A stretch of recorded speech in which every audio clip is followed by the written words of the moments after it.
Oi, Rede. Boa noite. Penteando o cabelo aqui na hora. Hoje a gente vai conversar com um empreendedor de uma startup e ele é o diretor executivo ali, Paulo Henrique Cardoso, da empresa Polimex, e nós vamos falar sobre plásticos. Faz 28, 5 semanas que eu tô falando aqui do Atlas do Plástico, ainda não acabou o conteúdo sobre o Atlas do Plástico. A gente, não sei se vocês viram, eu repostei nos stories um post onde eu expliquei todos os tipos de plástico que o Atlas traz, né? Quais são os tipos ali, o plástico que é compostável, que é um polímero, né? A gente chama tudo de plástico, meio ruim, mas o Paulo vai explicar um pouquinho isso. Ele é doutorando nessa área de materiais, doutorado, na verdade. Então a gente vai explicar um pouquinho isso, né? Sobre essa nomenclatura, por que a gente se engana tanto, né? O próprio Atlas traz essa informação que não existe uma legislação. Então a empresa vai lá, fabrica de uma forma e coloca essa nomenclatura, outra fabrica de outra forma e coloca essa mesma nomenclatura do bioplástico, por exemplo. E aí a gente tem uma confusão danada, né? Quando a gente compra, quando a gente vai escolher. Aí a gente também não sabe como é que a gente faz o descarte. Então a gente vai esclarecer um pouquinho essas questões. Tem uma pasta aqui na guia do Instagram. Eu fiz uma pasta com todos esses posts sobre o Atlas do Plástico. Eu tenho vários conteúdos que falam disso, né? Mas o Atlas do Plástico, ele trata especificamente, né, de plástico. E aí ele olha sobre a ótica do plástico para tudo onde que tem plástico, onde que polui, quais são será que a reciclagem é efetiva ou não é? Então tem muito conteúdo ali mostrando que não, né, que na verdade quando a gente entra em congressos, né, seminários, coisas assim, ou reuniões, né, com as empresas, por exemplo, e aí a empresa fala, a gente já faz incentiva a reciclagem. Aí a gente olha para o Atlas do Plástico e ele vem com uma outra informação, falando que então, a reciclagem só não resolve, né, porque a gente já está com esse problema, a gente já sabe do problema do plástico, da poluição plástica há muitos anos, né, faz tanto tempo que a gente sabe desse problema que hoje a gente já encontra resíduos, né, assim, do material nas células humanas, né, então faz tempo que ele tá por aqui, que ele tá contaminando tudo, e a reciclagem não resolveu, né. Aí a gente tem uma outra linha de empresas, né, de movimentos, né, que falam que a gente precisa fomentar a economia circular, por exemplo, né, e o princípio da economia circular é que o desenho de uma embalagem, por exemplo, né, que ela seja projetada, a gente chama de design, mas é todo o projeto, né, desde a concepção até o descarte, até o retorno para a cadeia, etc. Então, assim, tudo tem que ser pensado para que o design desse material, né, ele permita a reutilização por muitos ciclos. Mas tem uma hora que ele vai perdendo a qualidade e a gente não consegue reaproveitar, né? Então, o processo da reciclagem ele é muito falho, na verdade, né? O que a gente tem hoje sei lá, se a empresa fez esse copo é um brinde, né? E aí tem um tipo de plástico aqui que eu não sei qual porque não tá marcado nessa tampa e nem no fundo... Ai, derrubei o chá aqui. Nem no fundo não tá marcado que tipo de plástico é. Aí o que eu faço? Eu mando para uma cooperativa, né? Eu mando aqui no meu bairro, tem coleta seletiva, então eu vou mandar ali na coleta seletiva, ou eu vou juntar um monte de material plástico e vou chamar um catador, eu vou pagar para ele vir buscar, etc. E aí, quando esse catador vai vender isso na recicladora, né? Ele tem que ter uma quantidade, né, mínima ali. E aí eles têm que separar por cor, por tipo de material e pelo volume ali para dar um peso, né? E aí não tem o tipo, já é a primeira questão, né? Então vai por adivinhação ali se é rígido, se não é, etc, etc. Aí, o que que acontece? Esse material não foi projetado para ser reciclado. Então, quando vai fazer a reciclagem dele, né, física ou química, ele vai perder propriedade. Ele já não vai ter mais as propriedades que ele tem, sei lá, de ser rígido ou né, de ter, sei lá, adquirir outros formatos. Aí tem a questão da cor também, né? Então, cada vez que a gente compra vários tipos de plásticos coloridos lindíssimos, a gente tem essa questão também de que quando vai reciclar, ou vai virar tudo aquela cor de burro quando foge, né? Porque vai misturar um monte de cor. Então tem muita complexidade no processo de reciclagem que não é avaliado, né? E aí, deixa eu ver se o Paulo entrou. Ainda não. Eu vou ter que passar um recado aqui para ele, que ele acho que ele não sabe que ele precisa entrar.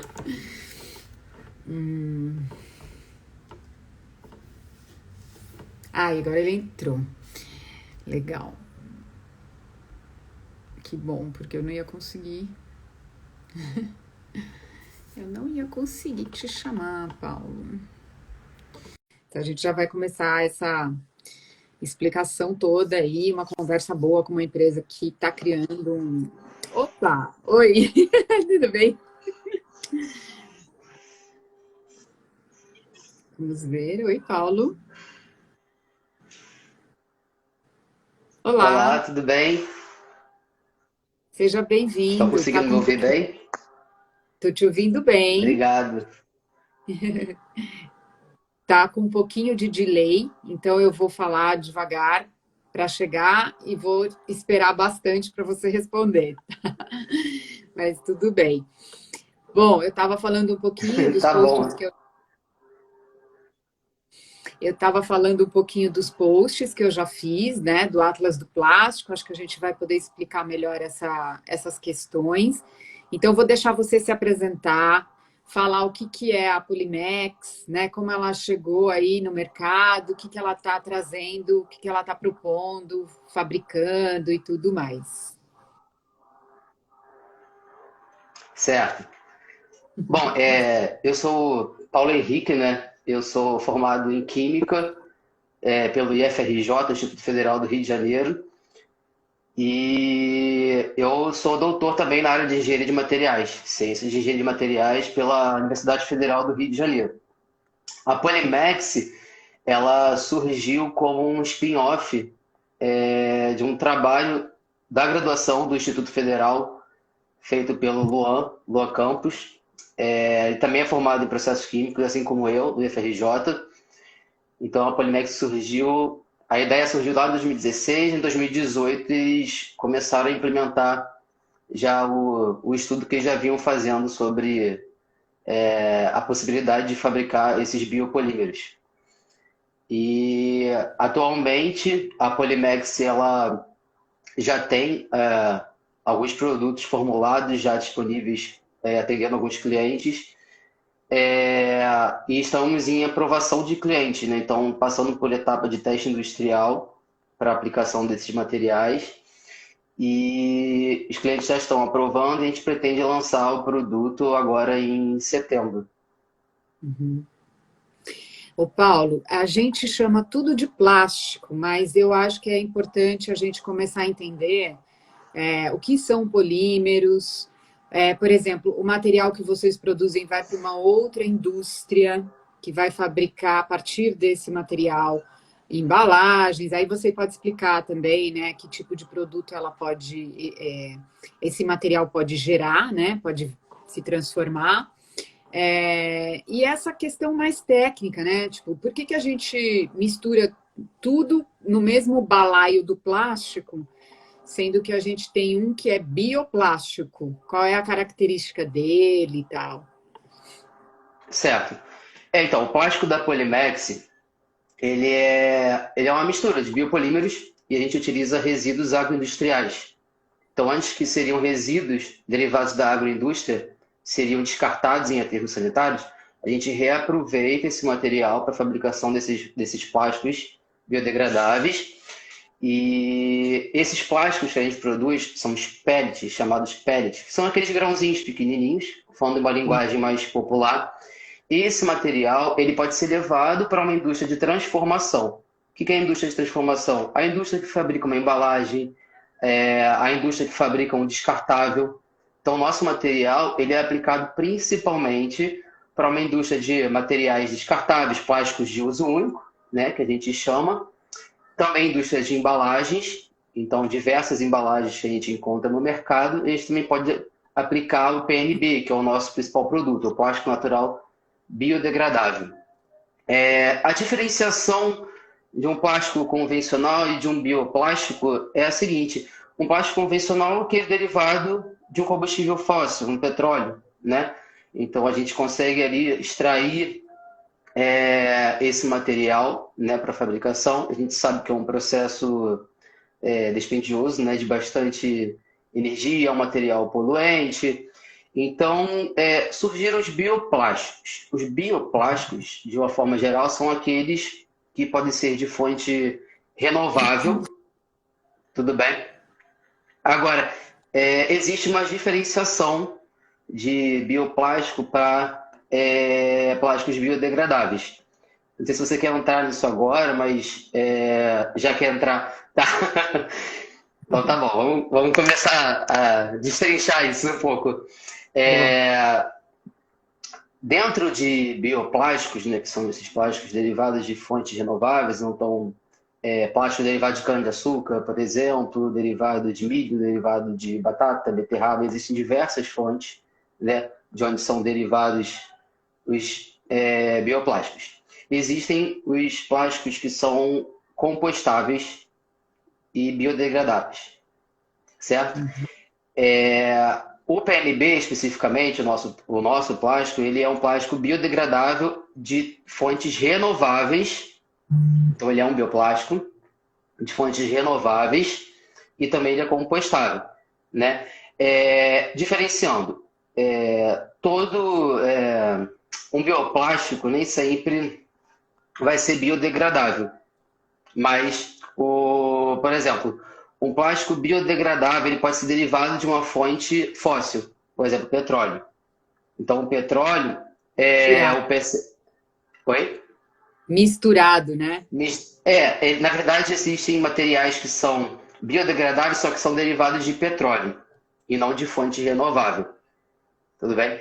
Então, de fato, existe uma degradação diferenciada em relação ao plástico convencional. Porém, a fonte dele ainda é combustível fóssil. Tá? Esse tipo de material a gente não utiliza na Polimex. Nossa, é totalmente de fonte renovável. Tá? Fala. Renovável e, assim, de um resíduo, né? Que também é muito diferente do que você falar do renovável que vem de uma monocultura cheia de agrotóxicos.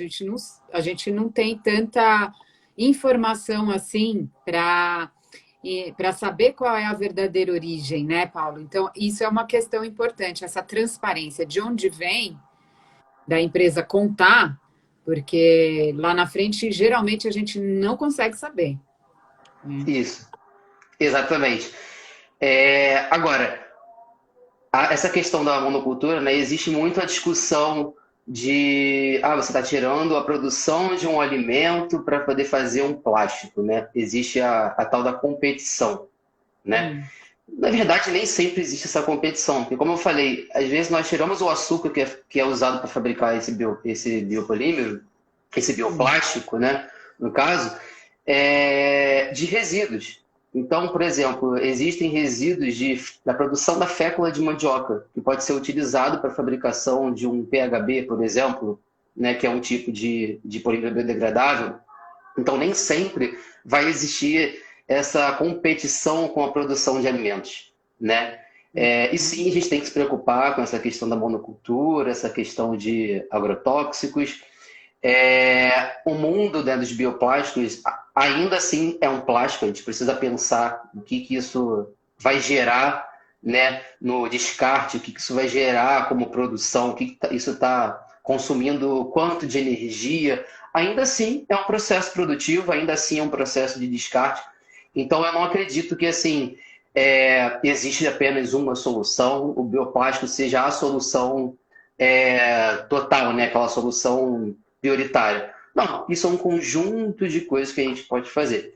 Muito além de plásticos biodegradáveis, existe uma consciência ambiental, a questão do consumo, consumo consciente, existe toda essa questão de políticas públicas e do setor privado para poder entrar nessa pegada de como vamos mudar o futuro de produção, de descarte dos plásticos, por exemplo, né?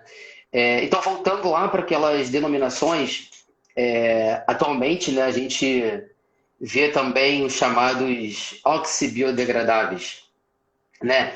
Então, hoje já estão... Isso é uma coisa que é bom deixar claro aqui. O Atlas, né, que você vem abordando todo esse mês, está sendo muito importante você abordar isso. Estão sendo lives bastante significativas e temas muito relevantes sendo abordados. E você está deixando claro para as pessoas o que significa aquilo. O Atlas aborda, inclusive, um termo que está sendo abordado justamente, eu vou explicar o porquê. Hidrobiodegradáveis, né? Quando a gente chama de hidrobiodegradáveis, a gente está assumindo que existem tipos de biodegradáveis, certo? Por quê?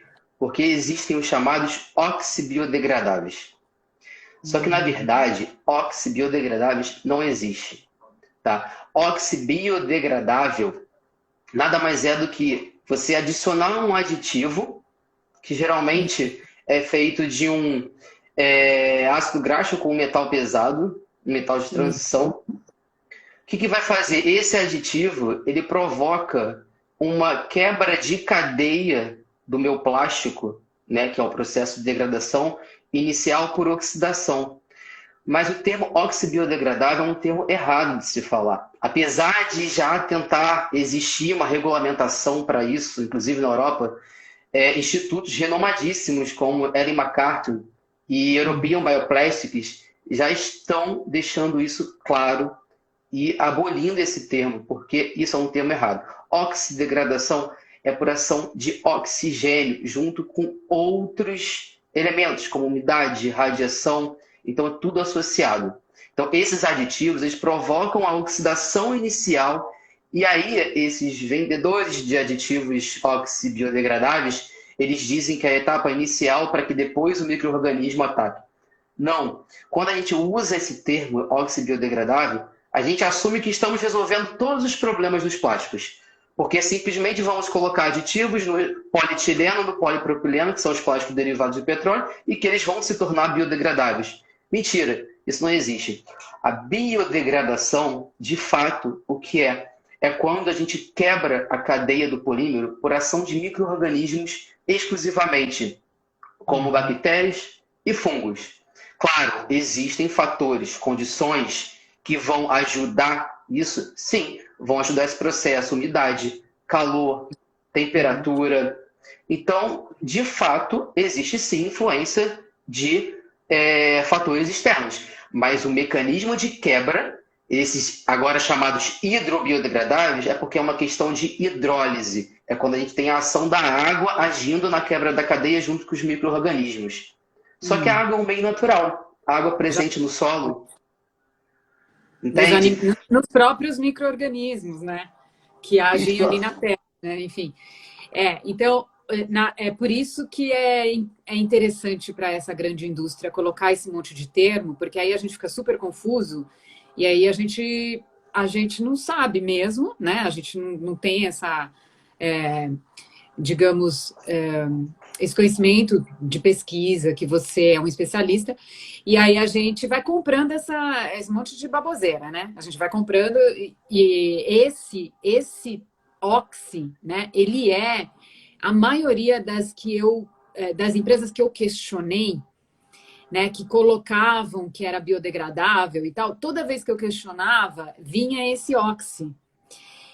E aí eu, como consumidor, eu tenho o direito de perguntar até eu entender. Eles têm que explicar até eu entender. Eu não tenho obrigação de ser especialista. Então eu fui perguntando. Eu vou passar para a fabricante, que era a Braskem, né? Era a Braskem a fabricante, né? Do I'm Green e tal. Aí passou para eles, aí uma técnica explicou, e explicou que tinha que ter condições específicas, né, para que a degradação ocorresse. Só Uhum. que isso que você está falando, né, que eu fui só ler no Atlas agora, que o aditivo pode ter, por exemplo, metais, e isso é potencial contaminante também, né, Paulo? Sim, Para de o lençóis solo. freáticos, isso. Rios, Então, mares. pois é, o Atlas traz esse problemão, né? E tem essa outra questão técnica que você está falando, de começar a colocar esses nomes e tal, e lá fora realmente tudo a legislação é sempre mais forte, né? Lá fora. E aqui a gente acaba que a gente vai sendo enganado. Essa que é a verdade, né? Sim. Porque além disso, além de ter esse aditivo que a gente desconhece e tudo mais, tem a diferença do que é biodegradável para o que é compostável, como você colocou. Não sei se você puder explicar isso, acho que é importante também. Uhum. Sim, posso. Então, compostável, quando você pode colocar um material ali junto com matéria orgânica, por exemplo, alimentos, em condições específicas determinadas por norma, e esse material vai sofrer uma degradação, né? Essa compostagem. Essa degradação é por aquela ação de micro-organismos, Uhum, tá? Então vai ter essa degradação, você vai gerar a biomassa, o CO2, água, no solo, né, como processos finais. Então, o biodegradável, quando a gente fala de compostar, o biodegradável está incluído ali, porque você vai compostar aquele biodegradável e vai gerar uhum, esses produtos no solo. E o uhum. biodegradável ele tem que ir até uns 180 dias para sofrer essa degradação, sob ação de micro-organismos, e ele tem que ter um tamanho até 2 milímetros no máximo, que ele pode sofrer essa quebra física, né? Então, até 2 milímetros de tamanho, e a norma Uhum. diz que até 90, tem que ter 90% do material degradado, né? Mas a gente sabe que não gera nenhum tóxico como os plásticos convencionais. Então, quando a gente compara em relação aos derivados de petróleo, sim, os biodegradáveis de compostáveis são os mais cotados para essa melhoria, né? Essa Uhum. emissão de CO2, questão de energia, energética, enfim. Então, esse comparativo tem que ser sempre em relação a alguma coisa, né? A gente nunca pode ficar só preso. Pode falar. Né? Então, é que o que eu entendi da diferença é o seguinte, que no o biodegradável, ele vai liberar só a água e o CO2, e o compostável pode liberar outros nutrientes, que é o processo natural da natureza. Tipo uma fruta, uma casca de fruta, ela libera também carbono e água, mas ela libera outros nutrientes. Para mim, a diferença que ficou no meu entendimento foi essa. Um alimenta o processo e o outro, ele só se desfaz, né? Ele desaparece e ainda tem esse percentual que você falou, que pode ainda ter algum tipo de rejeito, digamos assim, ali, né? Sim. Na verdade, depende muito do material que está sendo degradado ali, da composição. Então, tem os minerais, né? Então, se você libera mineral para o solo, você está enriquecendo o solo. Pronto. E, por exemplo, como a gente utiliza resíduos da agroindústria de alimentícios, então existe essa questão de nutrientes para o solo. Então Uhum. a gente usa muito isso, que nosso material gera adubo, fertilizante natural para o solo, né? Existe essa diferenciação, mas aí tem que tudo analisar o que está sendo ali compostado, né? Uhum. Então não dá para colocar tudo no mesmo pacote, né? Mas de fato existe um pouco dessa diferenciação, sim. Existe Tá. também a questão de. Existe um polímero biodegradável, o PLA, o poliácido lático, né? Que ele é compostado por compostagem industrial. Né? De fato, a Sim. gente não tem muitas composteiras industriais no Brasil, Uhum. mas outros biopolímeros são compostagem natural, no ambiente natural. Então, por exemplo, os plásticos da Polimex são degradados, por exemplo, em compostagem natural. Não precisa ser compostagem industrial. E dentro daquele prazo, falou, tipo, até 90 dias, digamos assim. Isso, isso. Agora, um questionamento, né, que as pessoas costumam trazer muito, não só para a gente, mas que a gente observa em diversos locais, né? de debate, de discussão, é uma questão, mas se eu jogar esse material fora sem ter uma condição de compostagem natural com alimentos, por exemplo, restos de alimentos. Aí eu Uhum. respondo, olha, ele continua sendo biodegradado. Biodegradado. Ele só não vai ter o tempo estipulado pela norma de degradação, que é até 180 dias. Mas em até 2 anos ele vai ser degradado. Então você Uhum. repara. Então a gente comparando, sempre aquela comparação, relatividade com os plásticos convencionais, derivados de petróleo, é um ganho muito grande, né? Um plástico convencional de 500 anos para uma degradação de 2 anos, fora que não gera nenhum produto tóxico, então não tem essa toxicidade, ainda gera nutrientes. Então, assim, ainda assim é um ganho. Mas Uhum. o ideal seria que você utilizasse isso para compostar, né? Então, por exemplo, Sim. a gente, por exemplo, aconselha a indústria de transformação que está buscando, ou o consumidor final que busca o nosso material, a colocar de alguma forma para o cliente que aquele material é compostável. Por Sim, exemplo, tem que. dizer que aquele material é compostável, Uhum. né? Tem muita coisa que você falou aí que eu quero puxar vários ganchos. Primeiro, talvez a gente possa falar de uma coisa que você falou, né? A gente precisa de descartável para quê? Onde ele é realmente necessário, que talvez seja onde vocês estão procurando vender, onde é realmente ali eu preciso, né? E aí eu vou usar esse para que ele pelo menos tenha né, não tenha um impacto tão grande, tá, né? Outra coisa que talvez a gente não falou era, eu tinha deixado mais para frente aqui. Mas enfim, me fala primeiro onde é realmente útil, onde a gente pode precisar disso e onde a gente pode descartar, porque eu sei que vocês também trabalham com educação ambiental, né? Não é só fabricar e agora vão vender para todo mundo, para qualquer uso, né? Isso. Então, o plástico, a gente chama ele de um grande vilão, né? De fato, atualmente está sendo, né? Devido à produção absurda que a gente está tendo de materiais plásticos. Então é importante a gente saber o que é necessário usar o plástico e o que não é necessário usar o plástico. O plástico é Uhum, importante para muitas coisas, uhum, inicialmente, uhum, né?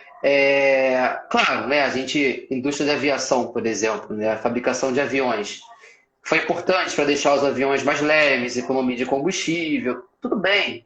Onde a gente não pode lutar contra, vamos dizer assim, porque é um uso até que necessário, e né? durável.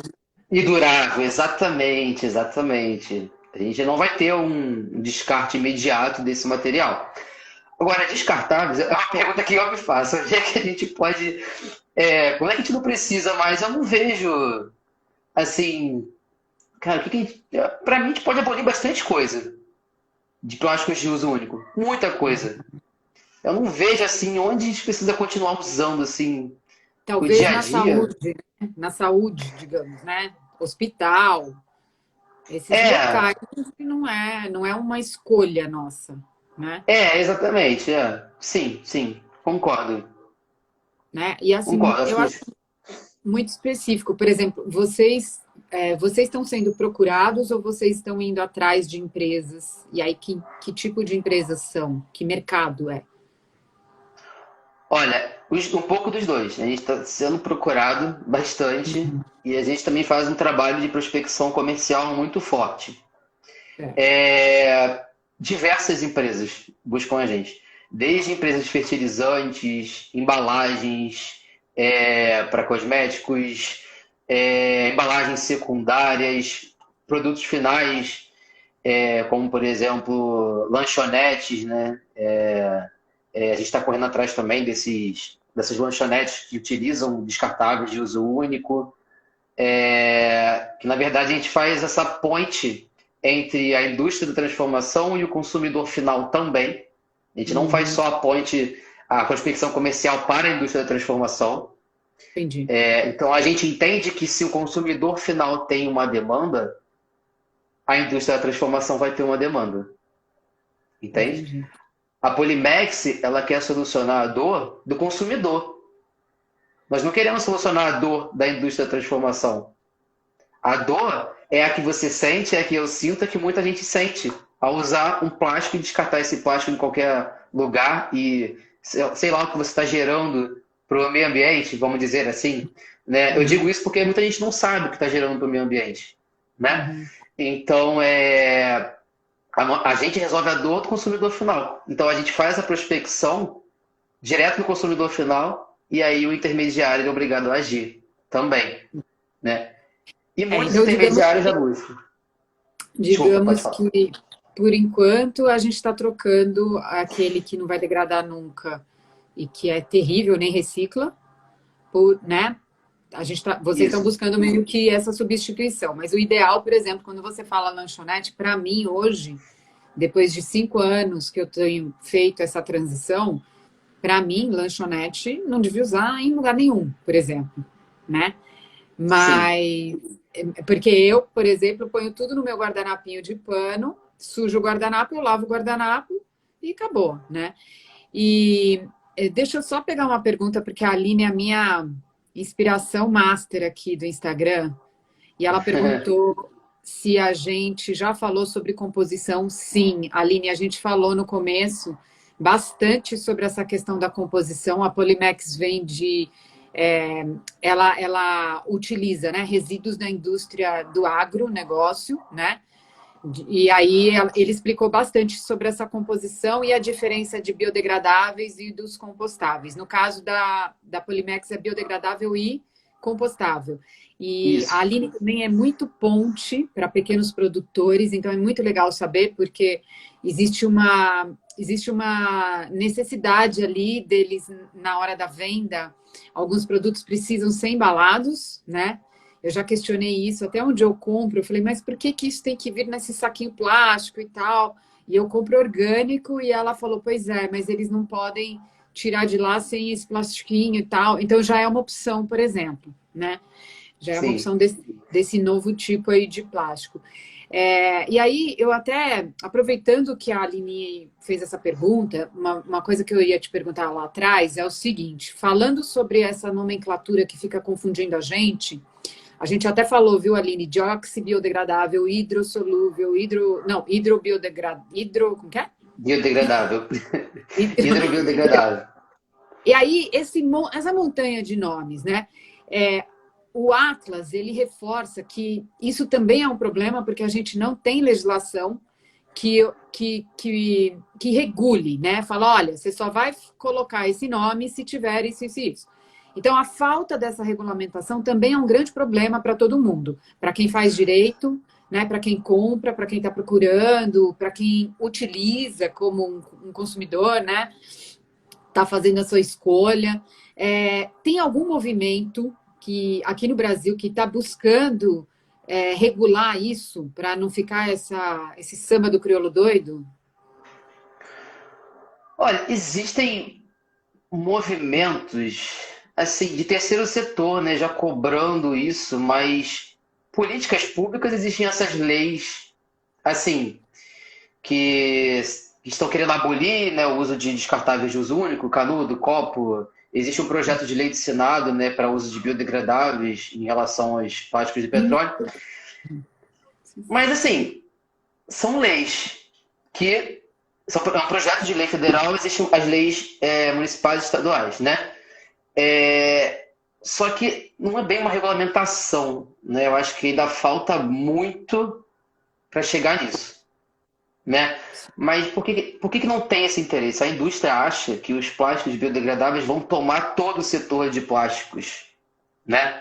Só que na verdade a gente vai ocupar, e é pouco, no máximo 2% desse mercado ainda. É muito baixo o volume que ocupa, né? Porque Claro, hoje, existe. Exatamente. Existe uma expectativa, existe um estudo de um mercado global de plásticos, né? Uma expectativa de taxa de crescimento de 30% até 2030 para os o Atlas, bioplásticos. sim, do bioplástico, porque o Do Atlas, bioplástico. ele mostra que, apesar de tudo, toda esse impacto, a indústria tem uma projeção de 40%, a indústria como Isso, um todo, né? E aí você está falando que o bio, que é essa parcela, né? Que isso. aí eu não sei, nesse bio que você está falando, tem aquele outro também, o Oxibio, né? Exatamente. E a gente precisa regulamentar isso. A gente precisa deixar essas nomenclaturas muito claras. Esse selo de I'm Green, por exemplo, que algumas empresas trazem, cara, isso é a maior furada. Esse I'm Green é só para dizer para o consumidor que é verde. Esse termo green, verde. Quando você vê I'm Green, eu sou verde, esquece. I'm green. Não, é que não coube o resto da frase, mas é I'm greenwashing. É verdade, I'm Green Water. Pois é, porque a gente entra naquela questão que a gente falou no início, né? O I'm Green, ele é de fonte renovável, por exemplo, né? Parte desse polietileno derivado da cana-de-açúcar, tudo bem, de fonte renovável, diminui a pegada de carbono, mas a degradação é a mesma, continua sendo polietileno. Ele não é biodegradável, tá? E daí é misturado com parte de polietileno derivado de petróleo. Então, assim, não existe isso. Quando você vê uma sacola oxibiodegradável, foge, corre, é a mesma coisa. Você já está mentindo para você mesmo. Ah, eu estou consumindo um produto sustentável. Não é sustentável. Então, essas regulamentações são de fato de extrema importância, necessárias. E a gente precisa regulamentar isso, dizer o que cada um acabar com esse termo de óxido biodegradável, né? Porque quando existe dinheiro envolvido, né, gerando um capital, então a forçação de barra acaba sendo um pouco maior, né?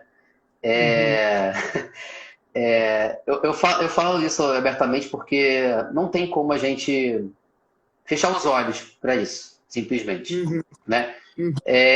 Reparem que um aditivo, reparem numa reação química, um processo de degradação é uma reação química, está sofrendo uma quebra de cadeia. Quando a gente aprende na escola que a gente adiciona um catalisador, o que o catalisador ele vai fazer? Ele vai acelerar essa reação. Você está me zoando, que você vai Oi? fazer essa pergunta para uma pessoa de humanas. Não, vou explicar de forma bem didática. A reação química. Existem reações que não são favoráveis de acontecer. A gente sabe. Isso a gente pode falar de uma afinidade, por exemplo. Tem pessoas que a gente não tem afinidade com ela. Então o que a gente quer? A gente não quer reagir, a gente não quer, né? A gente não quer compartilhar nossos ideais com aquela pessoa, vamos dizer assim, trazendo para o nosso dia a dia. A reação química é a mesma coisa. Existem moléculas que não têm essa afinidade para reagir. Então, quando a gente adiciona um catalisador, é para acelerar essa reação, né? O aditivo é a mesma coisa, ele quer acelerar aquela degradação. Forçação de barra, no nosso linguajar aqui, forçação de barra. Exatamente. É natural? Não é. Você está ali querendo forçar uma coisa, entendeu? Então, assim, tem que ter regulamentação, tem que existir isso. Essas leis têm que sair de forma efetiva, não só ficar em papel, tem que ser praticado. Atualmente já está sendo feita uma lei de economia circular, uma norma, desculpa, não lei, uma norma da ABNT. Eu entrei para participar da elaboração, mas eu acabei que entrei no meio, então eu peguei o bonde meio que andando, né? Mas eu não posso falar da norma aqui especificamente, porque ainda está sendo, claro, trabalhada, né? Elaborado. Mas acredito que vai ter bastante coisa interessante nessa norma para trazer certas respostas e certas denominações e conceitos mais claros, né? Para as pessoas. Mas sim de extrema importância que continue existindo movimentos que cobrem isso e que essa regulamentação saia o mais rápido possível, para a gente acabar com esses termos mentirosos, né? Sim, eu estou quase colocando a Aline para participar aqui com a gente, porque primeiro explicar só para as pessoas que começa com uma norma, então a gente começa a procurar se a empresa tem a norma, se ela tem esse selo, né, ela da ABNT, se ela tem essa certificação ISO alguma coisa, tarará. E aí tem todo um movimento que vai acontecendo ao mesmo tempo, né? A ONG cobra, né? Essas duas organizações, por exemplo, fazem esses estudos, tornam público, a gente vai divulgando, a gente vai questionando as empresas. Aí tem um deputado seu que resolve abraçar a causa e colocar um projeto de lei. Então, tudo isso vai acontecendo ao mesmo tempo. Então, existe uma participação nossa? Também existe, né? Recusando esses produtos, participando desses movimentos, assinando as petições quando pede para criar o projeto de lei, votando. Então, existe sempre uma influência nossa, né? E, inclusive, principalmente das pessoas que a gente coloca lá para criar as leis, né? E para governar o Uhum. país, para executar as leis também. Então, tudo isso a gente tem uma influência, só que é uma influência coletiva, né? Um voto só não faz o verão, né? Não faz a Sim. abolição do plástico. E a outra, até a outra questão é que a Aline colocou aqui, né? E que acho que é muito importante a gente falar, porque assim, a gente está falando desses nomes. Ah, é óxido biodegradável, esse óxido, esse Amy Green, né? Gente, o grande fabricante desta resina, né? Que acho que a gente pode falar assim, desse material aqui é a Braskem, né? É uma indústria que vive do petróleo. Então, como que ela vai fazer? Ela vai. Existe sim um movimento, a gente sabe que isso existe em todos os mercados, existe um lobby, né, para que as pequenas, as inovadoras, elas vão ter mais dificuldade de entrar. Existe isso. É muito ruim, não é livre concorrência, não é. Então, existe muito isso, né? E aí eles conseguem, por exemplo, aprovar uma norma que essa pequena não consegue cumprir. Então, ela não consegue desbravar esse mercado e substituir e concorrer, né? Em pé de igualdade, porque com a outra gigante que funciona dentro da lógica do carbono, da sujeira, da poluição do petróleo, entendeu? Então, Sim. acho que é importante fazer um pouquinho só esse link, e aí a gente pode explicar um pouquinho mais. Inclusive entrou aqui, não sei se está ainda a Celomax, Celofane e Celomax, que eu sempre falo deles quando as empresas me perguntam, porque é de celulose, né? E eu tô até para fazer uma pergunta para eles, porque eu comprei uma embalagem deles de chocolate, que eu sei que é eles que fabricam, né? E eu acho que o prazo tá nesse 180 que você falou, sabe? Porque Uhum. como eu faço compostagem doméstica, eu termino a compostagem no jardim do meu prédio. Então, todo mês eu arrumo um cantinho ali e aí tem uma hora que eu vou repetindo esses cantos. E eu vi que a embalagem ainda estava lá, os pedacinhos, sabe? E Uhum. eu tô meio que contando esse tempo. E eu acho que esse deles, o prazo é 180 também. Talvez ele possa, se eles estiverem aqui na live, podem responder qual é o prazo estimado, porque eu estou fazendo a compostagem junto com os meus resíduos e eu uso um composto de micro-organismos que chama bocashi, então ele dá uma aceleradinha também, mas é tudo micro-organismos. Enfim, voltando aqui, né?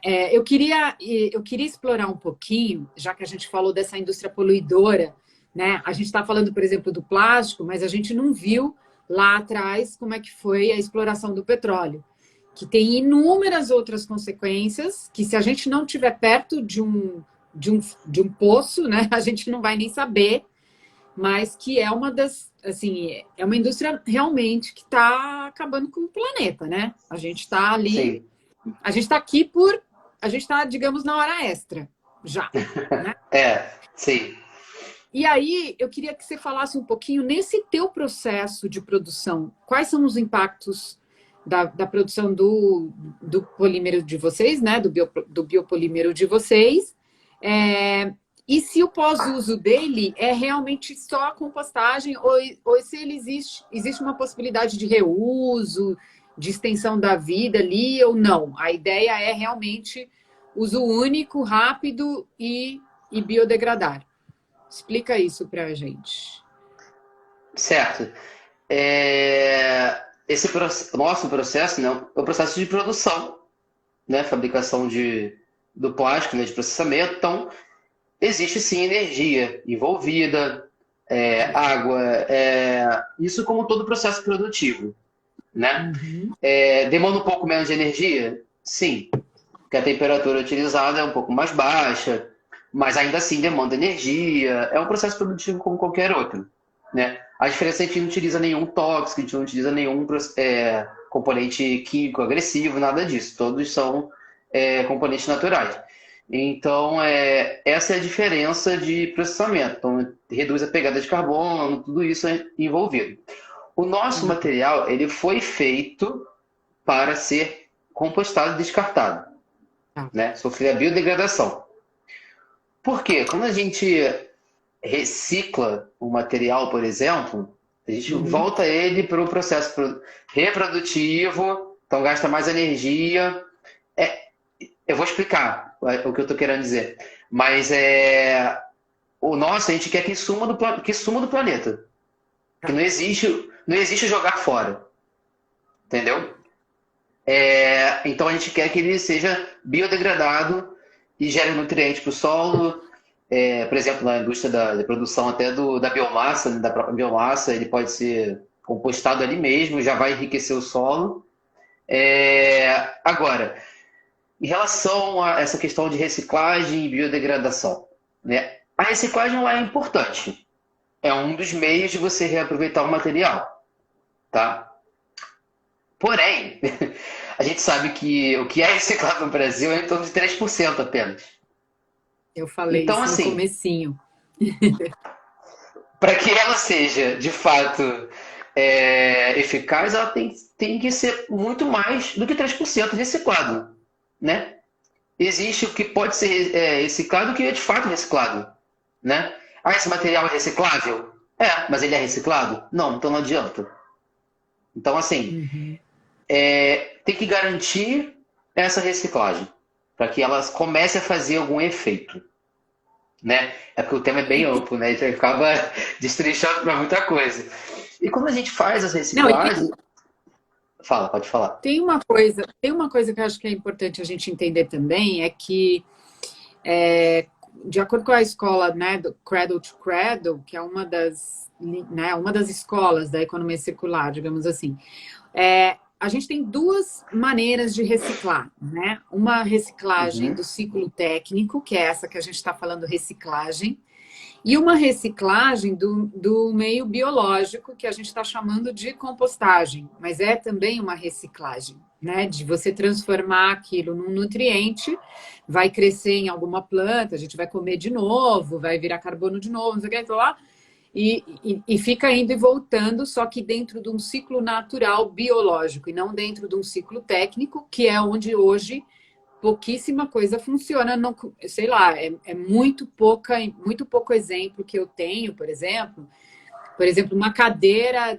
de uma determinada marca que eles já fabricam sem cola, para poder desmontar, voltar para a fábrica, virar o mesmo plástico, mas vai perder alguma propriedade, vai gastar energia, vai. tem o transporte, tem isso, tem aquilo. Então tem tudo isso que você está falando, né? Então tem essas duas coisas.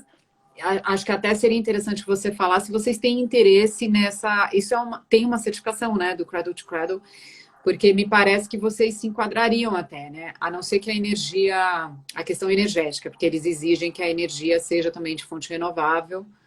Uhum. Não sei se vocês estão buscando isso aí também. Isso também é mais uma validação, né? Importante para o mercado. Sim. É, a gente faz tudo aquilo que eu falei. Agora, chegar no 100% ainda como usar energia renovável, tudo isso, é uma questão que a gente tem sim em mente. Só que como a gente ainda está entrando no mercado, é algo que a gente vai crescendo, né? Hum. A gente quer atingir os 95%, chegar no máximo que a gente conseguir aí, de que seja renovável, energia limpa, né? Enfim, essa questão da reciclagem que você trouxe, né, é um ponto importante, porque nem tudo a gente consegue vai usar para reciclar, porque você perde propriedade de uma reciclagem, por exemplo. A reciclagem química, a maioria é agressiva, utiliza químicos, né, bem agressivos, então também não é um meio de solução. Então, a questão da solução, como eu falei lá no início, é uma questão de diversos fatores em conjunto, né? É a consciência, o consumo consciente, né? Junto com a mudança dos materiais que você utiliza, de quem você está comprando Sim. também, De de onde onde vem aquilo que vem foi fabricado, como foi fabricado, né? exatamente. Então, isso tudo é um conjunto. A solução ela está em ação conjunta, não uma ação Uhum, individual, uhum. né? Quando a gente fala, você falou dessas empresas grandes, né, que querem segurar Down, esse, quem mais? Me ajuda. BASF, já teve, bate, né? falar bate. Mas assim, essas empresas grandes, elas têm que entender, como eu falei aquela hora, a gente não vai ocupar o mercado delas. O Nem plástico ainda vai consegue. ser necessário. Não dá, não tem condições, né? Elas têm que entender que é apenas 2% inicialmente, claro, né? Mas tem coisas que o biodegradável não vai substituir, Mas o medo entendeu? revela alguma coisa por baixo desse medo, né? Mas enfim, acho que Exatamente. não, é mais para as pessoas pensarem do que para a gente enfrentar, porque a gente não tem força para isso. Agora, tem uma coisa interessante que a gente falou, talvez seja legal a gente reforçar, que são as aplicações do que vocês estão fabricando, para onde vai, se essa informação vai estar no site, em algum lugar, por exemplo, você vendeu para uma empresa que fabrica embalagens para cosméticos. O nome dessa empresa vai estar lá, não vai? Como que as pessoas vão saber que veio da Polimex, entendeu? Sim. Como a gente é uma empresa B2B, que B2B a gente vende para uma indústria de transformação e não para o consumidor direto, Uhum, a gente não pode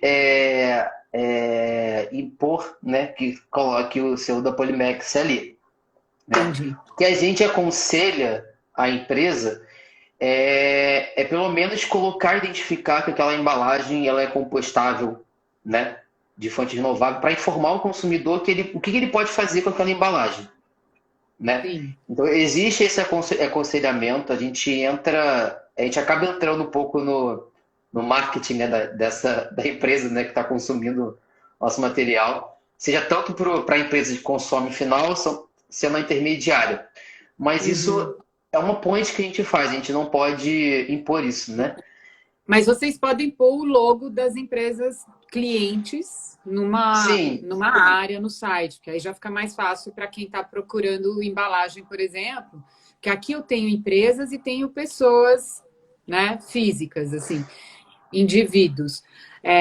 Então, assim, as empresas procuram muito essa solução, sabe? E elas veem sim, pouca saída. Por exemplo, quando a gente fala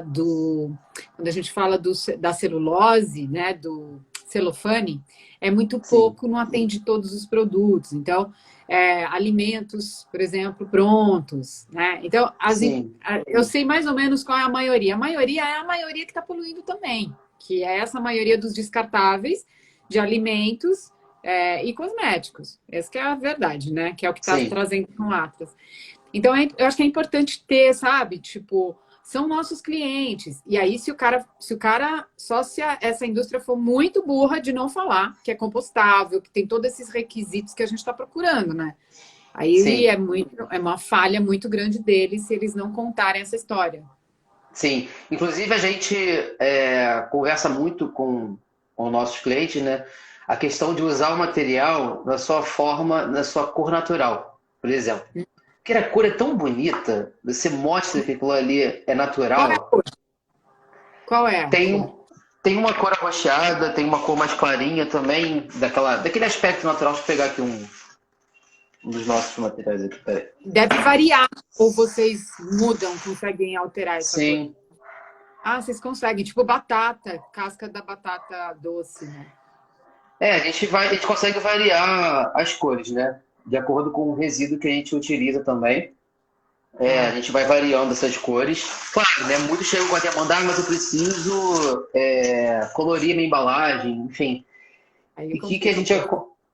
o que que eu aconselho, né? O que que o nosso time aconselha, né? É utilizar um corante orgânico natural, Sim. de preferência, né? Porque quando a gente utiliza um pigmento é inorgânico. E esse Uhum. inorgânico ele vai atrapalhar, além de contaminar, ele vai atrapalhar a biodegradação do material, né? Olha só. Ai, desculpa, te Pode falar. interromper.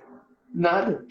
Não, então, eu acho que a gente tem que aceitar mais essas questões, né? A gente precisa aceitar mais essas questões. Por exemplo, outro dia eu recebi uma embalagem tão linda de presente, era só papel pardo, só papel pardo. O que que ela fez? Um recorte de um jeito, mas tão lindo. E ela era toda como se fosse uma treliça.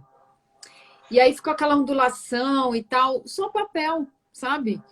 Sem tinta, sem laço, sem nada. Tinha uma cordinha de juta, assim, e pronto. E eu vou Lindo, né? reutilizar ainda, né? Ainda vou reutilizar, né? Sim, E e eu dou valor para isso. Essas coisas naturais assim são tão bonitas, né? A gente tem que aproveitar isso mesmo. esse negócio de dourado, gente, tá levando a gente pro buraco. Vamos lembrar disso, né? Os dourados, Papel, prateados. papel branco, né? Ácido sulfúrico, né? Para branquear aquilo ali. Enfim, Tô aqui usando, faz 500 anos, para usar todos os 5 lados do papel. Bom, eu acho que a gente cumpriu nossa missão. Paulo, foi muito legal, foi muito bom. Tem um cara aqui maravilhoso também, da Ibiraorg, não sei se você conhece, mas eles também produzem com resíduos. Incríveis as coisas que eles fazem, só que é diferente, é outro setor, assim, ele trabalha com aham, pratos, outros artigos, mas é o mesmo, digamos assim, é também uma empresa inovadora dentro dessa nova economia, né? Que é essa sim. economia contra o petróleo, né? Tipo, que a gente não é a Chama. economia cinza, né? E aí eu queria que talvez você trouxesse outras inspirações. Entraram 3 pessoas aqui que me inspiram muito. Uma é a do celofane, porque eu conheci, ela me contou toda a história, aí eu testei, sabe assim, a gente se conheceu, foi muito legal, eu indico muito. A outra é a Aline, que é uma sanitarista, é uma baita influenciadora maravilhosa, e a gente está junto nessa luta, né, de transições ecológicas e tal. E o terceiro é o Ibirá. E agora a gente tem a Polimex, né? Somos 4 já na mesma live, 4 inspirações. Tem uma outra que eu também falo muito, você deve conhecer, a Oca, que é de mandioca brava, né? Ah, sim. Ela também é compostável, só emite vapor de água e usa de volta esse calor no processo industrial e tal. Ah, Então, legal. acho que assim, a gente precisa rechear um pouco de inspirações. Se você souber de outras que já estejam assim lançando, né, mais viáveis para quem está procurando, conta aí para a É, gente. eu sou mandioca, né? A embalagem eu sou mandioca, Eu sou mandioca, eu estou em que contato com eles, mas eu não sei como a gente. Eu conheço mais a Oca, talvez eu traga, porque é bem parecida, né? é, A Eu Sou Mandioca, eu não sei se ela é também compostável ou se ela tem algum aditivo, eu não sei, sinceramente. Ela vai me passar esse detalhamento. Mas, enfim, são as mais antigas, né, que apareceram. A Oca e ela. Eu Sou Mandioca sim. é também antiga. Antiga, 3 anos, 4 anos. É, é nova, né? Nova. Três, É quatro novinha. anos. É. É, A antiga gente pra tem. mim, porque, tipo, eu já falo deles há bastante tempo, assim, né? Mas é super nova, imagina. Sim. Tem que surgir, essas soluções elas têm que começar a entrar mesmo, porque muita gente reclama de preço ainda e não sei o que, blá blá blá blá blá. Gente, demanda. Se a gente tiver demanda, daqui a pouco isso aí o preço vai melhorar, a gente vai ter como oferecer um preço muito mais próximo, né? Nosso material, essas soluções, não o meu, eu digo todos essas soluções, eles não são feitos para serem commodities. Não são, entendeu? Uhum. São soluções inovadoras. Tem um desprendimento de inovação, de tecnologia, de pesquisa muito assim, com muito afinco, sabe? Com muito pesado, assim, demora, sabe? A gente às vezes encontrar uma solução que de fato vai fazer uma diferença. Então não é um commodity. Não é chegar a extrair, produzir, botar no processo de produção, acabou, encerrou o assunto, não quero saber o que vai acontecer com isso. Não é assim, sabe? Então que as soluções elas comecem a surgir, né, que a gente comece a ocupar não só 2% do mercado. É, e se perguntou do negócio do site, né? Essas informações, a gente vai entrar com um novo site agora, a gente em breve vai lançar um novo site. Então vai ter bastante informação. Tenho certeza que o site que a gente planejou vai ficar muito bonito, cheio de informações. E eu convido, né, seus parceiros aí, se você já conhece, né, se eles quiserem entrar em contato, se quiser fazer algum tipo de parceria, alguma coisa assim, Uhum. fiquem à vontade para contatar a gente está aberto, né, a discutir mais sobre isso e cooperar, né, Vocês, também. vocês precisam mesmo se encontrar em algum espaço, né? Porque essa luta é meio que comum, né? Porque luta pela inovação num país como o Brasil, que a gente deixa queimar a placa lá do sistema do CNPq, e os lates sumiram todos, por exemplo, né? Eu É, triste. estou falando com um doutorado e o Ibirá também é dessa escola da Universidade Brasileira, ele é da Poli, e é uma luta ser estudante nesse país, ainda mais mestrado, doutorado, pós-doutorado, pesquisas que saem de dentro da universidade, a gente precisa dar muito valor. E o preço, a gente está falando duas coisas, uma coisa é custo e a outra coisa é preço. Né? Porque assim, o custo da destruição do planeta, quem é que está pagando? Somos todos, está dividido esse custo. Então está barato para a indústria, que além de tudo, quando a gente vai olhar essas indústrias, elas têm uma série de incentivos fiscais. A gente não tem incentivo fiscal, né? A gente É. tem. A gente paga, sei lá, 40% de imposto de tudo que a gente ganha, e elas têm incentivo e estão destruindo o planeta. E as outras, que a gente está falando que está caro, que o preço está alto, na verdade, o preço está alto porque ela está arcando com o custo da grande, que não está pagando Exatamente. a conta da destruição. Então, essa questão é realmente complicada. Eu entendo que, assim, hoje as pessoas estão entendendo um pouquinho mais, as empresas, né? As micro e tal, que estão buscando isso, elas entendem um pouco, né? Só que ela é muito pequena para absorver também. Então, ela acaba com menos opções. Quando ela cresce um pouquinho, como algumas marcas que eu já conheço aqui, né? Quando ela cresce um pouco, tipo a Positiva, a, Ah, a, a, positivo. a Care de cosméticos, alguns cosméticos que eu tenho conversado, Simple, Organic, né? Quando elas Aham. crescem um pouquinho, sabe, elas já começam a participar e pagar o preço, né, dessa inovação, dessa responsabilidade que vocês estão trazendo, entendeu?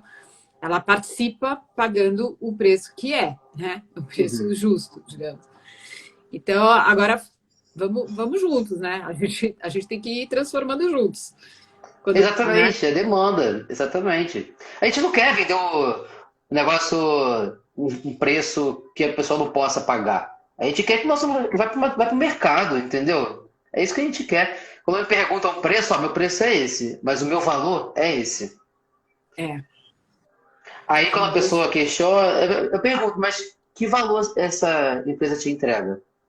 O que ela vai entregar para você? E a pessoa não sabe responder. O que vai Uhum, entregar, né? Então, precisam valorizar mais isso, uhum, né? É o que eu falei, é um trabalho de pesquisa e desenvolvimento. Não é só chegar ali, pegar o conhecido e fazer. Não é só uhum. isso. Não é tão simples assim, né?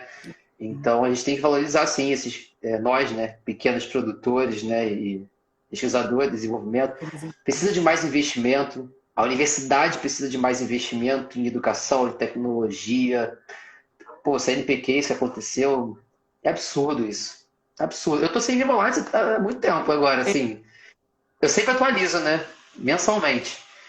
Mas não consegui É que eu entrar ainda para poder. É que eu fiz matrícula esses dias, eu falei, ué, cadê? Cadê? Vai Nossa. fazer. E outra coisa que você fala. Ah, bom, eu tô querendo acabar, mas esse gancho também não vou poder perder. Bom, Fica a à Ibirá vontade. tá, a Ibirá tá comentando muito aqui, porque, meu, eles são incríveis, vocês têm que se conhecer, porque o resíduo que ele usa é tudo do agroecológico, então já vem limpo, sabe? E ele ainda incentiva essa galera tal. Então, acho que é legal conhecê-los.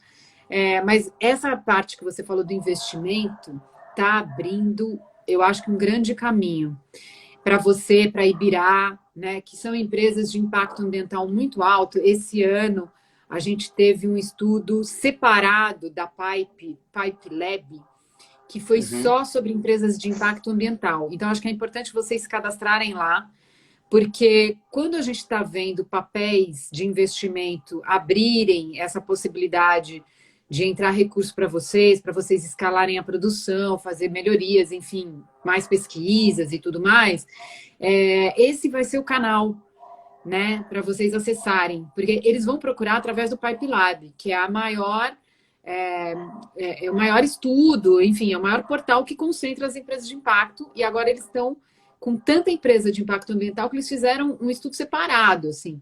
Como eu sou Uhum. uma grande apoiadora, eu sou multiplicadora do movimento por empresas B e tal, eu sou uma entusiasta, assim, do setor de impacto. Então, eu estou muito por dentro ali e fico à disposição de vocês também para conectar vocês com essas empresas, porque tem fundos de investimento interessantíssimos ali, com uma galera que está nesse movimento de empresas B, que é transformação da economia e tudo mais. Então, tem esse canal aí, né? Tem essa possibilidade da a gente está criando essa nova economia, né? Através desses movimentos que não tem nem 1.000 empresas ainda, mas a gente está lá, fazendo força, Exato. entendeu? Entendi.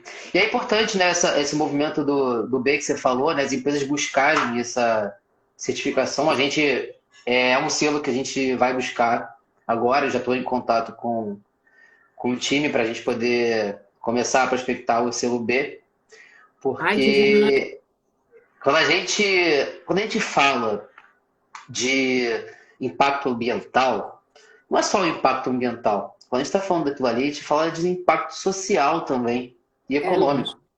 Social porque a gente melhora a saúde da população. É uma questão de saúde esses Uhum. impactos. Então, se a gente melhora a qualidade de vida, existe um impacto social. Se a gente estimula pequenos produtores, a gente estimula o impacto social. Então, que as empresas comecem a buscar essa certificação B para mostrar o quão forte a gente está no mercado e que a gente vai entrar no mercado. Porque é difícil, mas a gente vai entrar. A gente vai entrar e vai ocupar um espacinho, sim. Vai sim. Muito bom. Eu vou estar aqui na torcida. Entrou mais gente bacana aqui, a Kainan, que faz café, e tem mais comentário aqui da estrutura de capital, mas acho que aí a gente vai se estender muito, mas fizemos um bom trabalho aqui hoje, voluntário, né? Quando quiser, pode chamar que faz outra. A gente fala mais. Vamos ficar com a porta aberta aí. Foi muito legal esse nosso encontro. Vocês mandaram aquela informações completas assim para gente pelo Não Se Lixe, né? Minha Sim, parceira. sim. Então foi demais. Adorei. Muito obrigada. Boa Eu noite que aí para agradeço. você. Uma noite quentinha aí para você que tá difícil aqui em São Paulo. Você tá frio pra caramba. Imagina. Aqui no Rio tá frio, mas não tá tanto quanto São Paulo, tenho certeza que não. E São Paulo é bem frio, né? Eu que agradeço, Dani. Eu agradeço o espaço. Você faz um trabalho maravilhoso. Eu gosto muito de acompanhar o seu Instagram. Acompanhei alguns, né? Não todos, porque a gente se perde Exato. tanta informação mas eu sempre vou lá dar uma olhada no seu Instagram. Eu sempre volto lá para dar uma olhada no que já passou, enfim. Porque eu gosto de consumir informações do que você faz, por exemplo, né? Coisas relevantes e que têm algum impacto, né? Isso é muito bom de se ler, de se ver, de se informar, né? Então, parabéns pelo trabalho, foi muito legal esse Atlas que você destrinchou aí em julho, agora em agosto. Você vai continuar também, né? Se sim, fala aí que a gente vai assistir.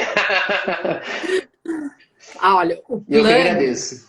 o plano é eu acabar o Atlas e entrar no setor de impacto, que a minha paixão é falar agora da certificação B, falar do setor de impacto. Esse é o plano, mas como o notebook queimou, né? Queimou não, né? Hum, Apagou ali, a gente não sabe o que vai acontecer amanhã, entendeu? Mas esse é o aham. plano. E a gente vai continuar conectado, então, porque eu sou do ecossistema B, e se vocês estão entrando, o que precisarem, eu estou ali também. Me chama. Tá, quando quiser pode chamar, a gente conversa mais um pouco sobre isso tudo, sobre outras coisas. Conheço uma pessoa que trabalha na certificação B, a gente pode conectar também, talvez, a gente fazer uma parceria. Acho que seria interessante também, tá? Fico à disposição.